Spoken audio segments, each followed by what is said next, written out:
ahead and get started in a moment here. Are we ready on your side, Amanda? All righty. Before we formally open the meeting, I'd like to invite Jim Keane up to give us an invocation and lead us in the Pledge of Allegiance. Okay.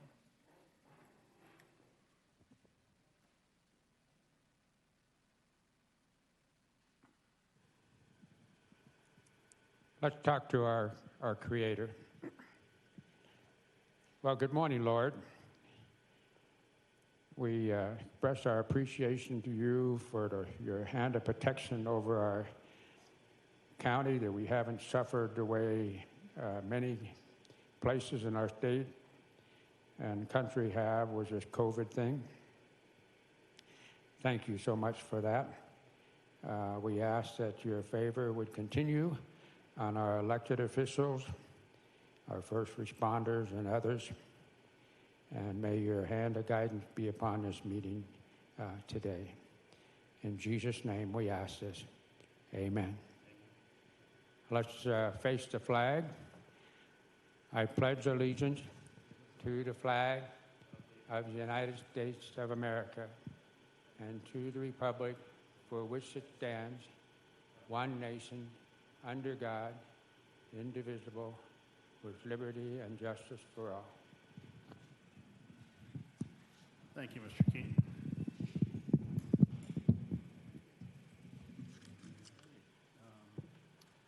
So with that, Amanda, the time is now 9:02. Amanda, if you could call the roll, please. Here. Here. All right, first order of business we have is approval of the agenda. I'm not aware of any changes, so I would accept a motion to approve as presented. Mr. Chairman, I move that we approve the agenda as presented. I'll second. We have a motion and second to approve the agenda as presented. All in favor, please say aye. Aye. Aye. Motion carries. All right, first item of business we have is consent. I'd accept a motion to approve the items on the consent agenda. I'll make a motion. We approve the consent agenda as presented. Second. We have a motion and a second to approve the items on consent. All in favor, please say aye. Aye. Aye. Motion carries.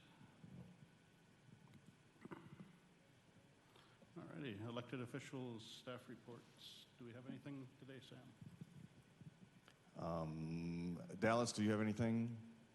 Okay. I've got a couple things. One is we are under our annual audit. Our annual audit has started. We have auditors in the house, and we are pulling the documents they need. They'll be here this week and next week, and we hope to have a briefing to you guys in June of probably June 10th is what the target date we're looking at, to give an update on where we are going to finish up the year. The second thing is the American Rescue Plan. We are still waiting for those funds to come in. We expect those by May 11th. That'll be 50% of the $5.2 million that we are currently authorized for that. And then we still do not have any Treasury guidance, U.S. Treasury guidance, on how we can spend that money. So until that comes, we'll be, I assume that'll come the week before the money actually gets here. Then we'll look at budgeting and figure out how we can best spend that money. And that money expires, I believe, at the end of 23 or 24. So we've got a couple years. There's a couple years of funding that we'll take a look at with respect to coronavirus relief. And that's all I have. Thanks, Sam. Any questions or comments? No? Okay, seeing none. Okay, our next item up is open public comment. This is an opportunity for folks that are present to comment on items that may not be on the agenda, some issues that you might want to bring to our attention that we can deal with it potentially at later meetings. We also, through these meetings, are live streamed, and we offer the opportunity for people to call in for public comment or send emails with comment. And my understanding, Amanda, is we received no word from anybody that wanted to be called today. Okay, thank you. So with that, I'd open it up for anybody that's here today that has anything that they'd like to bring to our attention. No, thank you. Seeing none, we'll close public comment and move on to discussion items. I've got only a couple today. One's very substantial, and that's a presentation of the draft Elbert County Master Transportation Plan. Rory, if you could come on up. And while you're coming, I'm just saying this is something that has been in the works for many years. The current transportation plan for the county is the Western Elbert County Transportation Plan. It's a little over 10 years old now, and it really just looked at everything from Kiowa Bennett back to the Douglas County line. So, Bless you. oh yeah, bless you. And so this was done with grant dollars that Public Works had sought from the state and the Department of Local Affairs. They've covered half of the cost of this, and I know the Western plan, again, many years old, but the results of that plan was quite a bit of investment in grant dollars that allowed us to pave top half of County Road 29, several other large projects in the county. So the return on investment in these plans is tremendous. So with that, Rory, I'll turn it over to you. Commissioners, Rory Hale, Director of Public Works. This is one of my bucket list items. The CIP is going to play a role in the Transportation Master Plan and vice versa. I'm going to kind of kick it over to Kimley and his group, but we're kind of excited about this. I think this is pretty forward-looking for the county. It's going to give us a document that's a lot easier to work with going forward, and something we can leave those coming behind us, so they've got a roadmap. So, Curtis. Rory, that makes it sound like you're getting ready to leave us, and that's not acceptable. So. Thanks, Rory. Good morning, members of the commission. Happy to see you again. We're pleased to be here today to present the draft Transportation Master Plan. I've been working here in the county for the past 10 to 12 years on projects, and so all of that knowledge bringing into this Transportation Master Plan has been seamless, and really enjoyed the opportunity to work with you all in the county and the staff. The staff has been excellent for us and for this project, and so really wanted to commend the professionalism and the expertise of the county staff that you have here in Elbert County. So to begin with, Chris Jonas and Kyle McLaughlin are a couple of transportation planners that prepared a lot of the bulk of this Transportation Master Plan. My name is Curtis Rowe, and I'm a traffic engineer, and so together we were the team from Kimley Horn that prepared this. So I think with that, we're ready to begin the presentation. We have some slides to run through for you that provide the highlights of the master plan. We know that you all received a draft of the Transportation Master Plan as well, and so through this presentation, if you have any questions, feel free to ask, interrupt. We're able and willing to answer any questions, or we can answer them at the end, your choice.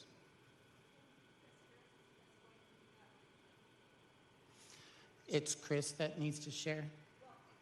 Okay. Yeah, Chris, do you want to share? I can see you on the screen, so I think you have the ability to do that. And then you can run through the slides.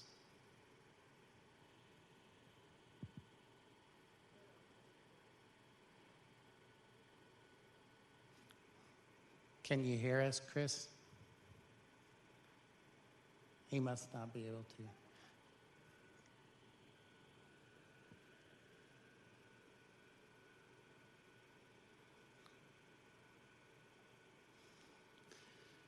So while she looks that up, we can talk through, the process here. And so obviously this project began 9-10 months ago.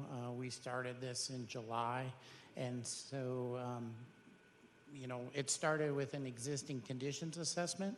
We also did an existing conditions survey and received public input relative to how the county roadway system and infrastructure received comments, and so that set the framework for the transportation master plan as we started. Then from November to January, so it'd be the next slide that I'm going through. Yep, so this is our project schedule. So from July to November was the existing conditions assessment. And then November to January, we went through and identified the goals and the priorities while working with the Transportation Advisory Committee. Working with Sam, we developed a TAC that we called it, and that included members all across Elbert County. And so it was a good group that provided initial input and feedback as we started the process. And then we did our travel demand forecasting during that time. In January, we did the project development and prioritization matrix. And then in February, we obtained the financial data so that we could start looking at how to fund the projects that were prioritized, and which ones then would rise to the top as being, higher priority, and then the ones that could be delayed and constructed later. That also then identified the financially constrained projects list development. And then February to March, we did the draft plan, and so started putting that together, ran through a couple iterations with the phases. We presented to Planning Commission, we presented to the Board of County Commissioners during that time, and so now here we are in April, and we are in the plan review and approval stage, and so happy to be here in front of you for that condition. And so is the presentation live? Chris and Kyle, are you there? Can you hear us now?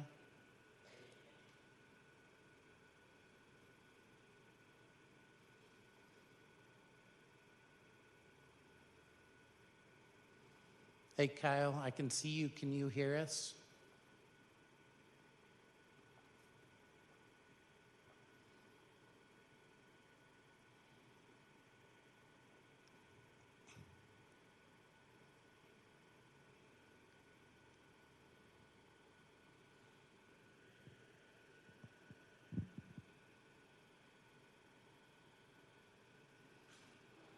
So while we continue to work that out, I'll go through the next slide. That was where I was going to turn it over to the planning guys. So, so from here on, I'm off the cuff. But, so for this transportation master plan document, this document, obviously, as you know, you have a copy of that draft and have reviewed it. It's broken out into sections of the report. And so, with that, we've provided an executive summary, and so that provides the highlights of the findings of the report. Again, through this entire process, we received an extraordinary amount of public input. It was actually a great response to our surveys from the Elbert County citizens. We far exceeded our expectations, and also, based upon our experience from other plans. And so there was a lot of public involvement that went into it in public comment. So appreciate the county and the staff. I know a lot of that was just getting the word out that the survey was available, and so really appreciated, those efforts and that effect. So with this presentation, then we're going to go through each item of the document.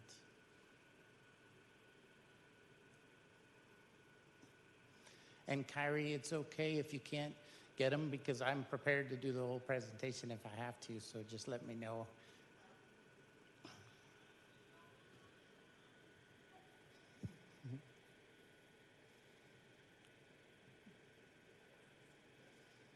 Yeah, I was gonna say, if we do have the capability of calling them, I mean, we can call out over the phone system if that works. with Okay, them, yeah. Or let you drive Right, the show yeah, from here. yeah. Well, do you have any questions of anything through the process of doing the plan or anything as we work out the technical difficulties there?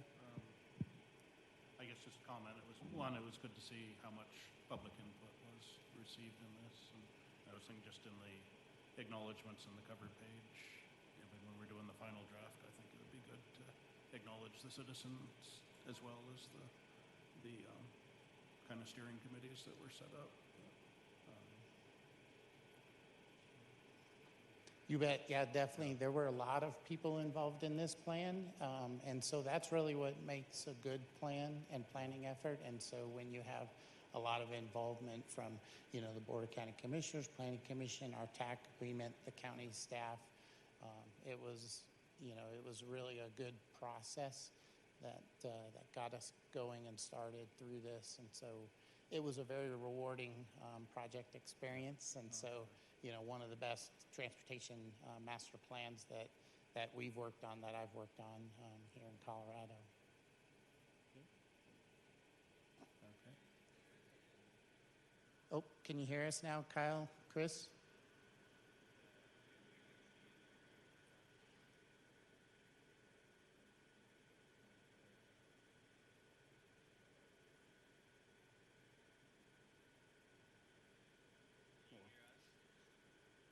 Very faintly. Yes, I was going to say. Yeah, they're working on that here. Just for the folks that are here or watching the tape later, it's planning of this type for governments is a little different than what most people look at as planning, where there's something I want to accomplish and these are the resources I have and let me figure out how to do it. These are more articulations of what an end state goal is, and then over time, resources are sought. So as I said with the first one, there was no way the county alone and our own taxpayers could bear the burden of the entire previous plan, but as a basis to seek grants and other funding, or to identify needs that could be passed on to developers, it allows you to get towards the goals that these plans articulate. So,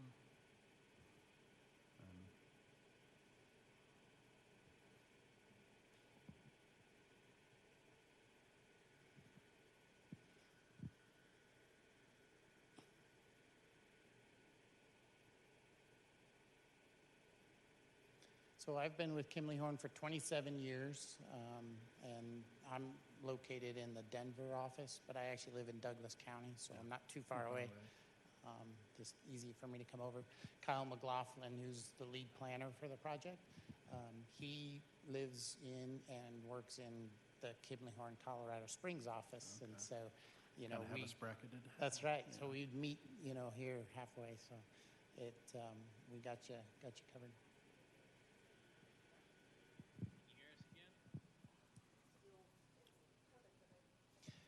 I can hear him through the television.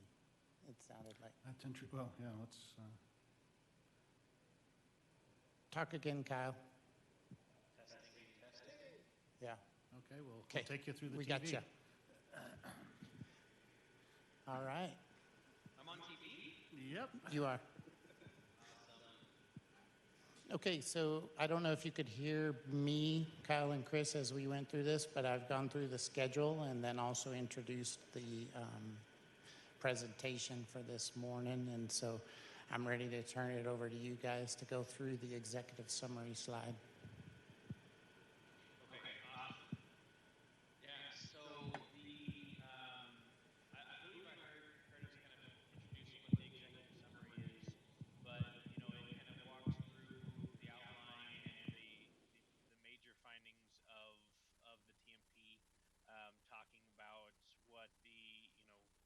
steps were, how we came up with the opportunities and constraints, and then some brief details for the project prioritization and implementation plan. Um, so it's kind of the couple of page that if somebody was not wanting to read the whole thing, then that's where they'd head. So the introduction is just the background for the entire process. Talks through where we're at as a county. Talks through how the transportation master plan should be used and what its purpose is. The past projects, past planning projects, and kind of just the context of Elbert County in general. And then it also gets to the goal statements. So anybody who was a part of the first survey would remember that we went through and asked kind of the agreement with individual goal statements, and we then had a kind of resulting goal hierarchy, if you will, depending on how the responses were. And so the majority of respondents, preferred safety and maintenance, thought that it was really important. And you have up on your screen and in the report, there's different definitions for what each goal area meant. And I think that's probably enough of detail. And at any point, if you have questions or want to dive into the actual report, by all means, just let us know. We have that pulled up on our other screens too. So if you have red lines or comments that you have made, I believe everyone should have gotten the full report last week or so ago. So if you have any individual comments or anything you want us to dive into, by all means, we're more than happy to go into further detail. Okay. Yeah, this is Commissioner Richardson. You had mentioned that the citizens' comments coming back that maintenance and safety were the kind of at the high end, and those are the first two on the listing of goals on the previous chart. Were all those goals, were those prioritized? Is that just the way it fell out, or are those prioritized the way the citizen input came back, or maybe not prioritized, but is the order they're in, does that reflect what the citizen interest was in those goals, or? It doesn't exactly. Okay. Oh wait, maybe it does. Maybe I skipped ahead to slide 7. Yeah. And this chart on the right-hand side of the slide shows how each of those goals fared in that first survey. Okay. So Kyle, you can go through the difference between frequency and intensity, but the main point of getting that was so that we could factor that into our project prioritization process a few steps down the line here that we'll get to. So Okay. we took this, and this directly impacted the weights we assigned to different prioritization factors. Thank you. Yep. Yeah. So those goal areas and the goal statements that we were showing a minute ago are not kind of ranked in amount of response or favorability. They're kind of just they're just there. Yeah. Okay, just an unordered list. Got it. Yeah. Was this the next? I'll back up one. Okay, perfect. That's okay. Yeah. So the next chapter, we went through the community outreach and the different processes that we stepped through. So the big one that was really helpful for the project was the technical advisory committee. It was a really great group that had a lot of experience from around the county, including businesses, representatives from schools, fire department, and sheriff. So it was a really well-rounded group that really helped frame the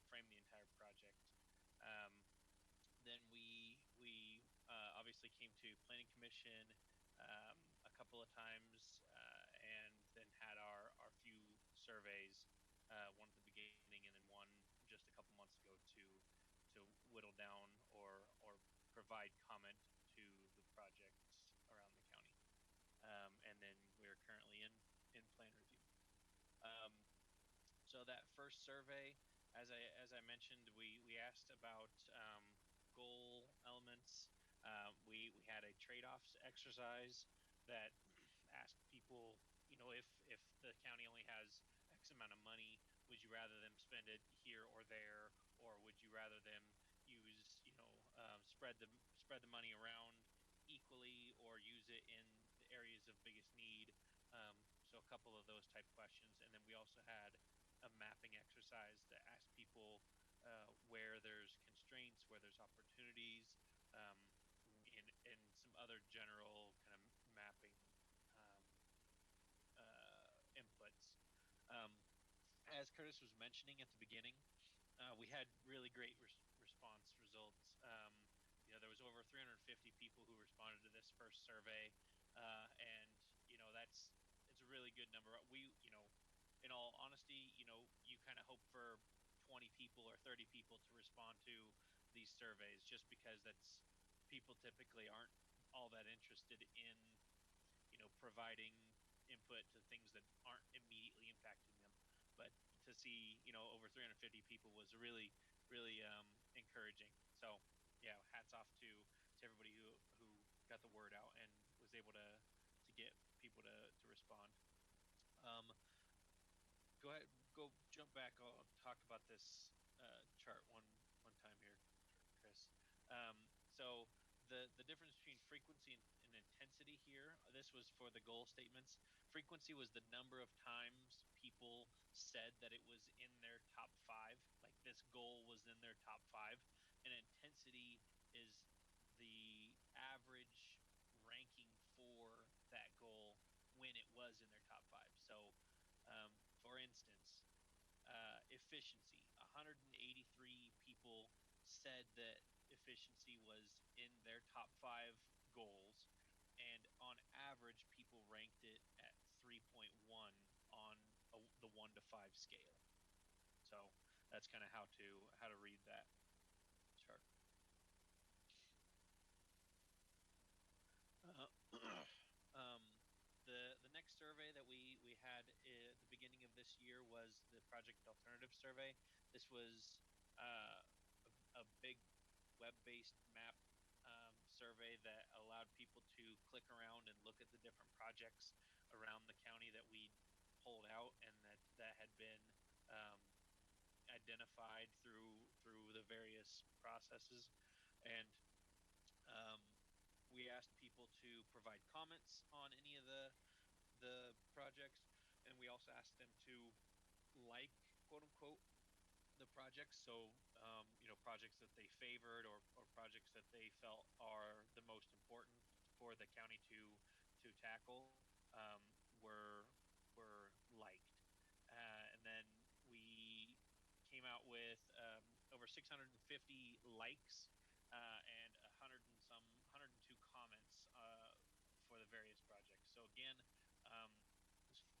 for us to have over 100 comments that we were able to kind of sift through and make sure that we understand the project and understand what people believe is important is really great. It's really good feedback, and helps to make sure that the plan is um, kind of based in the community's desires. So it's good. The next chapter, again, kind of background, but really focusing on the profile and the future of Elbert County's demographics.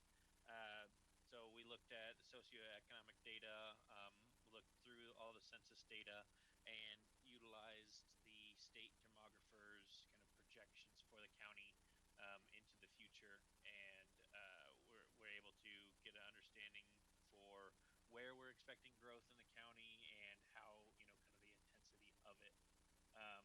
It included employment and commuting data, understanding, where the county residents are headed to and how they're getting there is very important to making sure we're making the right decisions for transportation investments. And then we also, investigated, kind of what is the land use layout of the county, and where are maybe different uses than um, general resident travel. Uh, Chapter 5 was the transportation assessment.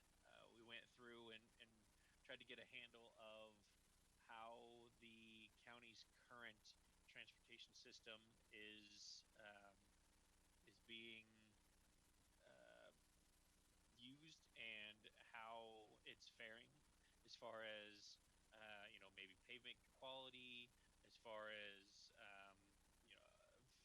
volumes, average volumes, and capacities of the roadways. And we went through and looked at the transit assessment, so the outrider, um, and all of the non-motorized network. If there was any trails, or if there was any other non-auto centric investments that we needed to make sure we were prioritizing and including um, in the future understanding of the county. And then lastly, the safety assessment. So crash history and crash intensity throughout the county. Um, Quick question on the crash data. Was that only in the unincorporated areas, or did that cover the full county and the incorporated areas? I mean, they're small and mostly on state highways, but yeah, so it definitely included everything on the state highways. okay. I can't talk to, or I I can't think remember at least. it was Go ahead. everything. We got crash data from CDOT for the entire county.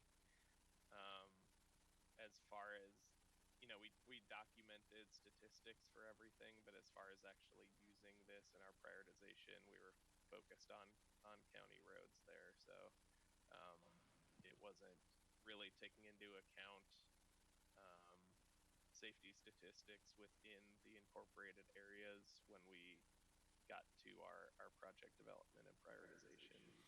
Okay, that's fair. Thank you. Yep. So as long as it was reported, then we got that crash, if it was in the state database. So it was all roads, including the state highways, but we evaluated it from the county road standpoint. Sorry, go ahead, guys. No problem. So the next step in the project, or in the report, is um, kind of all the mapping of those different roadway assessment pieces. I talked through a few of these, but functional class, surface condition, freight network, traffic volumes.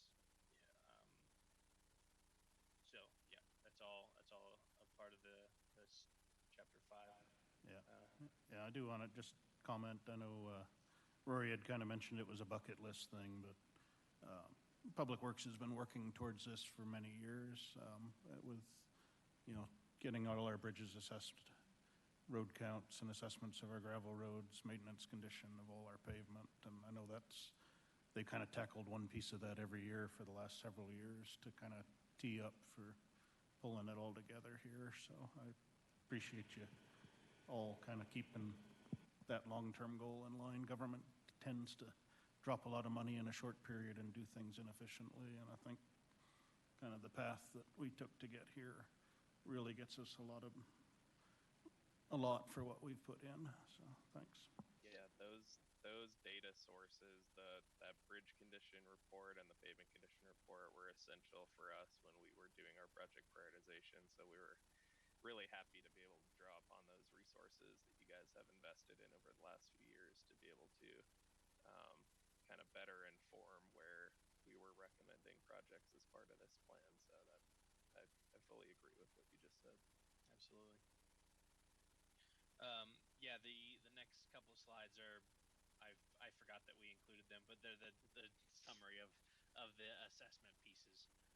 So yeah, that Outback transit service, the on-call transit, and then the next slide is the crash history and crash density, which you can see does include Elizabeth and Kiowa and Elbert, the incorporated pieces, and so um, yeah, that's kind of the summary of the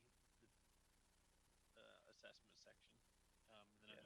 Chris, I'll let you go ahead pick it up from here. Sure. So, Kyle gave you an overview of kind of all the pieces and parts that went into informing the background understanding of everything in the county. And so from here through the end of the presentation is kind of where we took all that information and started applying it to be able to prioritize and then fiscally constrain projects to anticipated funding levels. So this piece, the roadway project prioritization, chapter 6, this defines our prioritization elements, which are included on the right side of the screen here. And so we had differing weights for the urbanizing area and the rural area, which more or less falls along Comanche Creek. Anything west of that was in what we called the urbanizing area. Anything east of that is rural. And then we actually physically scored each one of these metrics in the other 6 sections there to be able to come up with our priority for each of the proposed roadway projects. And we defined that weighting, as I stated before, based on the results of that first public survey. And so safety got a higher score than that economic and multimodal development section because the public and county staff and our TAC were all in agreement that safety is, a primary concern before anything else. And then our prioritization results, we have a larger map in the plan that shows this. It might be a bit tough to see here, but included at the bottom of the screen, the darker purple projects are our higher weighted ones, the lighter blue ones are our lower weighted ones. And this gave us kind of a composite score of all of these things. The other spot I forgot to mention where the public factored in with our second survey is that bottom one on the right, that local preference. The number of likes that were given to each individual project factored directly into our scoring system, as well as a TAC. We gave a very similar web map to the TAC to provide their input as well. So the public involvement very heavily factored into our prioritization. And as a result of this prioritization process, we developed a spreadsheet that has all of these elements and categories in it. And so that's going to be provided to the county, as part of this project. And so as things change over time, priorities change, the county can react to that and update that spreadsheet as it relates to this evaluation. So that's just one component of the tool that we use that will be provided to the county.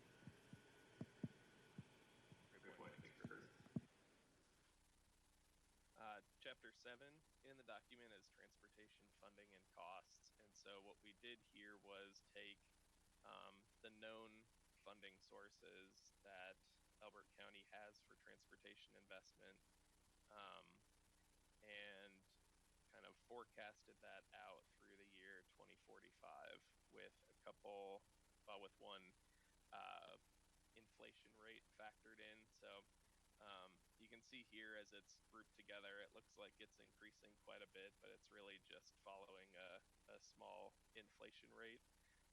We also did inflate it a bit more based on the growth of the county that's anticipated. Both of the funding sources, the sales tax and I believe it was a special special use tax. Both of those kind of directly change with the amount of people in the county, more or less. So we did include that as well. And so the funding was grouped together into 4 tiers, which are 5-year increments. Starting in 2026, which is kind of the end of the current capital improvement plan. We didn't want to start messing with those projects over the next couple years that people are kind of banking on as part of that CIP. So we really focused on prioritizing after that, kind of what are the next most impactful investments that should be made in the county. And then we also worked very hard with county staff to come up with unit costs for the different types of transportation improvements based on recent construction projects within the county, so that we could come up with solid planning level costs for each of the transportation improvements that we were looking at. And then the last chapter in the TMP is the implementation plan, and this is where we actually matched up the projects that with the highest prioritization with those forecasted funding sources, so that we could start to evaluate what can fit into each of those 5-year time periods. And so we have laid out kind of step by step in chapter 8 are first the program projects. So that's what's being done as part of the current CIP between now 2021 and 2025. And then we have fiscally constrained each of those funding tiers in 5-year increments between 2026 and 2045. And you can see it in this map here. We also have this in the report. This map kind of shows the overall fiscal constraint status of each of the projects. But in the plan, we do step through each one of those tiers with a table and a map showing which projects fell into each of those funding tiers. The yellow projects in here in the map are assumed to be either funded by developers as new development occurs, or public improvement district projects on subdivision roads. And then finally, there were some projects where we couldn't get them funded through the normal funding sources that currently exist in the county, and they were unlikely to be developer or PID projects. So we call those projects of opportunity, which is a nice way of saying that we have no funding identified for those projects. And so if one of those becomes a priority, competing for grants or identifying some sort of alternative funding source for those would likely be required. Yeah, and this is a good time to highlight that this is all just a tool, right? It's this none of the prioritization or any of this is set in stone. So things can change, whether it's through the data or through political pressures or through just new developments happening that kind of everybody looks and says, you know what, this roadway is really important to make sure we get fixed. There's nothing in this that says, thou shalt follow this prioritization and this implementation plan, to the T. So it's always kind of up to county staff, up to the board on how exactly these projects and which ones of these projects do get funded in any given year. But this gives staff a great tool to understand what's important from a data perspective.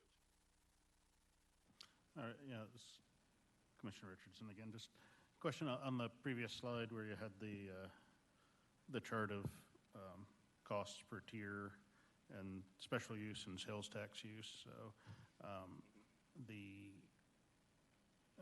other components of our property tax mill to public works and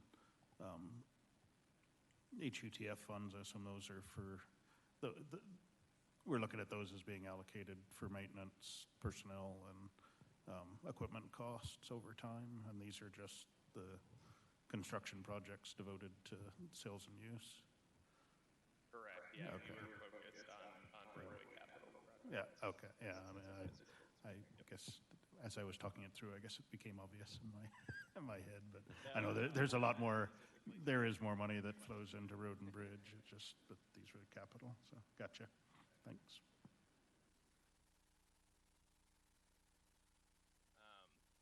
Also, as part of Chapter 8, after we go through that whole funding section, is we have one consolidated, what we call a TMP map.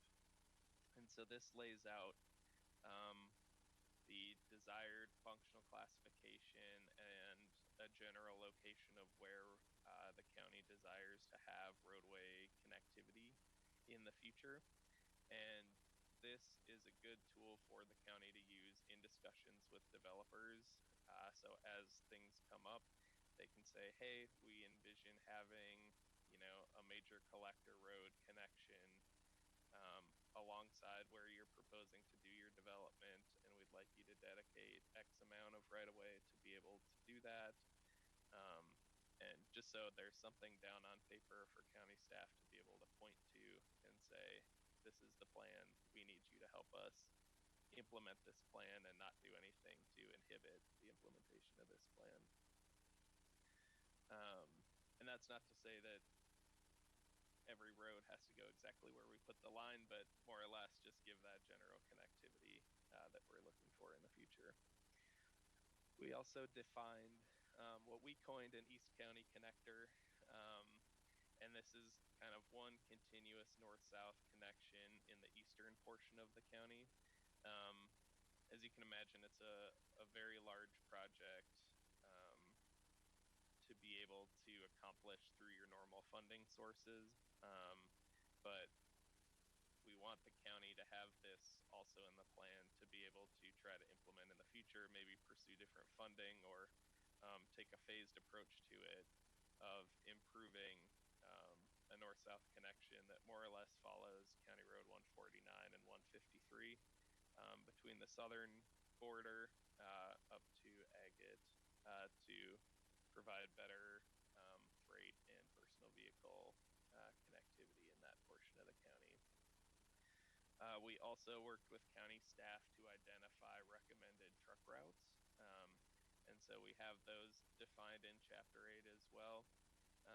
This should be followed up with more study in the future on how to appropriately get that into the county's code, how to appropriately sign that, and how to appropriately add weight restrictions on things. That's kind of a whole separate study on its own, but we at least wanted to define where we would recommend truck routes are placed in the future, and we did that based on current truck volumes, connectivity across the county, and factored in the current land use where there's industrial or commercial properties, making sure that those are all connected to that. And if you'd like to see any of those maps that Chris just described, we can pull those up too. This is the presentation of the process and such, and even this TMP map or the tier map, if you want to see those larger or focus in on anything as you ask questions, we're happy to pull those up. Specific areas? No, and I think none specifically at this time. I know we've been kind of going through the written report as well. I don't think there's any, in my mind, nothing that I've seen that's major edits. There's a few areas where I think there was an inset map with school bus routes that captured most of the districts, but Douglas County does operate buses in the northwest corner. I didn't see their routes there, so there might be a few other pieces, small pieces to update there. Have any questions or comments at this time? Yeah, my major comment as I keep studying these maps is the interconnectivity of some of the existing roads like 150, and there's a bunch of them where there's 4 or 5 miles here, then there's no miles, then there's 4, and the interconnection of those roads like 174 is a good example of that. If over time we can get those interconnected, it'll make transportation in the county a lot more productive. Yeah, agreed. Yeah, that's a very good comment. Yeah, that provides the connectivity that you need for, travel along the regional distances of the county, for sure. Because right now, like out where I live east of here, by the way the crow flies, it may be 8 miles, but to get there, it's 28 miles. Yep, understood. Yeah, I don't think there was any big surprises in this. A lot of it is what we sort of expected, after looking at the bridge studies and road studies over the last couple of years. So I'm glad there weren't any big surprises. Yep, and We were pleasantly surprised that our prioritization lined up really well with county staff's expectations too. So I think that means a couple things. One, we kind of hit the really important pieces that factor into that. And two, the county has been making good decisions with their money up until this point. Didn't appear to be anything, way out of whack where something the county said is important showed up as really low in our prioritization. They generally matched really well without us, putting a thumb on the scale at all to get towards preferred projects. So that was really good for us to see when we went through that exercise. Yeah, not having enough money for anything or everything, certainly. We didn't build any bridges to nowhere on that in the past, but I do appreciate, just because we're so heavily dependent on 86, and the states, that's never going to be a high priority for the state. So anything we can do to improve connectivity around that and just provide, I guess, the right term is resiliency, I guess. If we lose something on 86, there's places you just can't get to in this county without going a long way around. So if we can get after that and get some of our smaller towns unincorporated and incorporated, connected with pavement, not having to rely on the state highways, I think that serves us best overall. So, thanks. I was going to say, if there's anybody that was present that had any comments or questions for Curtis or the folks online or ourselves on this, be happy to take them. Okay. Any final thoughts? We'll be certainly getting red lines back to you. Like I said, I don't think they're going to be major. Just okay, yeah, we'll definitely accept those and appreciate you going through that detail and to provide us those comments. That's the purpose for this. We do have one more slide just to kind of go through some of the other recommendations that have some less priority, and then otherwise the only other thing would be to talk about the next steps and what else do you need from us. Yeah, so we just had a couple of other quick recommendations. Obviously, the road system is the primary mode of transportation in Elbert County, and that's not anticipated to change in any major way very soon. But as far as transit goes, right now the service that's provided appears to pretty well serve the needs that are in the county. But continuing to monitor that as the county continues to urbanize, as the population continues to get a little bit older, making sure that those needs are continued to be met by the services provided is important. And so we put in here, sometime, between 5 and 10 years from now, doing a transit plan just to do a check on that. And then slightly more immediately, probably within the next 5 years, conduct a trails and open space plan to identify potential trail or bicycle routes so that those can be mapped and right-of-way protected in the future, and identifying recreational opportunities or commuting routes that are important to the county well as coordinating between your incorporated jurisdictions as well as other counties to make sure that there is a continuous system in the future as the county continues to develop. So that is all we had here. And so, as Kyle mentioned, the goal of this and the purpose of this really is to provide a document that will assist the county and provide a means of reference for demonstrating needs and a plan for the future. But it is a planning document, and so it's not identifying or setting anything in stone. It's our best look into the future as of today, 2020, 2021. Obviously, things change over time, and so plans always need to evolve, and that's why these planning processes occur, every so often, every 10 or 20 years, because you need to relook at things. And so Kyle described that, but just wanted to reiterate that, this is a plan developed for the citizens of Elbert County and for the county staff and the board to use as a guidance document.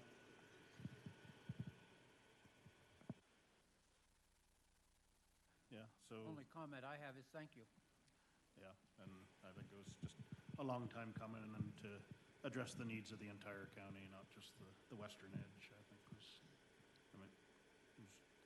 I wished it had been the right thing to do 10 years ago, but I'm glad we got to it now. So I know we'll work through Sam and Rory to get our comments back, and I'm sure there'll be some from staff as well. I would kind of ask, in the definitional piece, and they may be outside of standard definitions, but just there is something between, it's probably the right planning terms, but there's some densities that are between rural or urbanized, and just to make sure that we're talking language that our citizens understand as well. I mean, our density in 2050 still won't be a fifth of what Arapahoe or Douglas County are now. So even though we do see growth coming, it's not what most people would look at and say, oh, that's urbanized. I'm not sure what the right term is, but that might just be an area of definitional stuff that we need to address, just so it's a more useful document to citizens to look at as well. So. Yep, understood. Yep.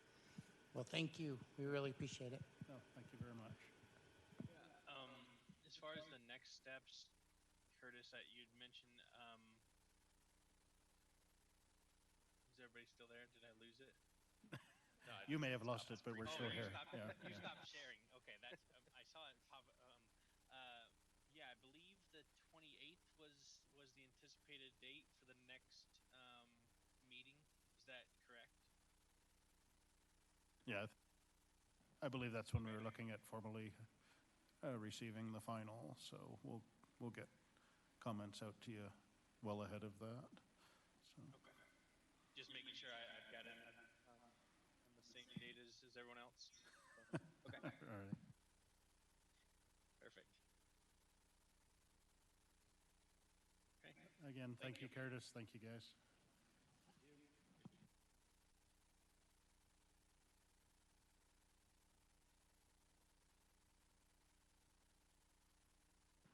Alrighty. So the second discussion item we had today was, I think, a lot less complex, but maybe just as important for our future. It was just to discuss a bill that's before the legislature now. It's Senate Bill 21-135. The title of it is to prohibit certain animals in traveling animal acts. It's one of many bills that can or do affect kind of the rural and agricultural lifestyle that a lot of folks out here truly treasure. And it's got a few things. As written, it's really an outright ban on animal circus acts.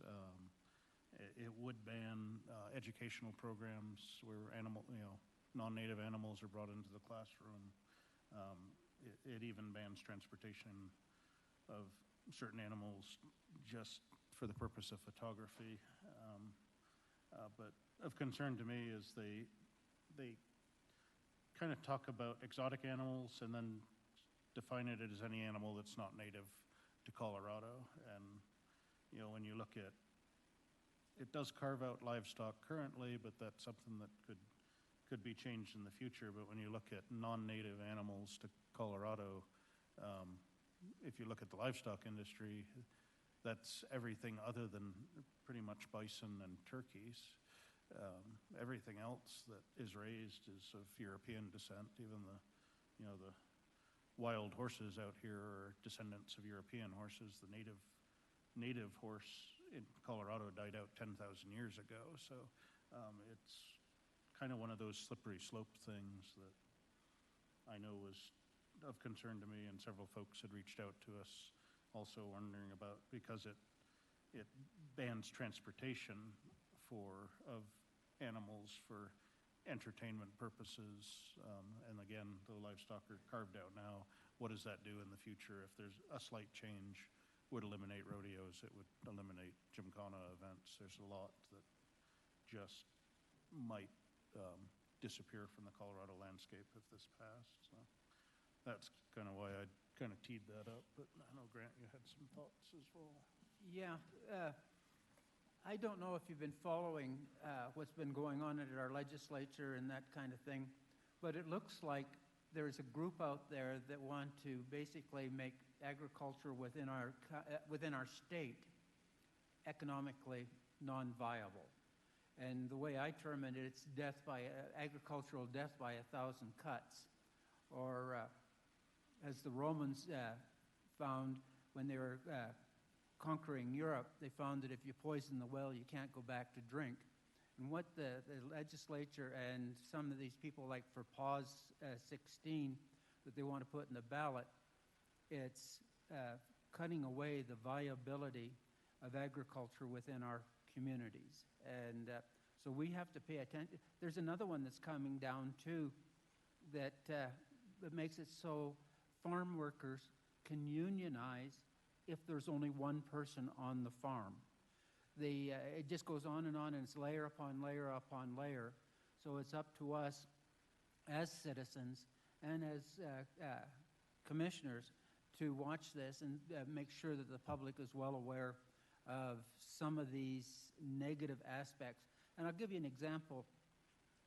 This pause thing is, and this also may be because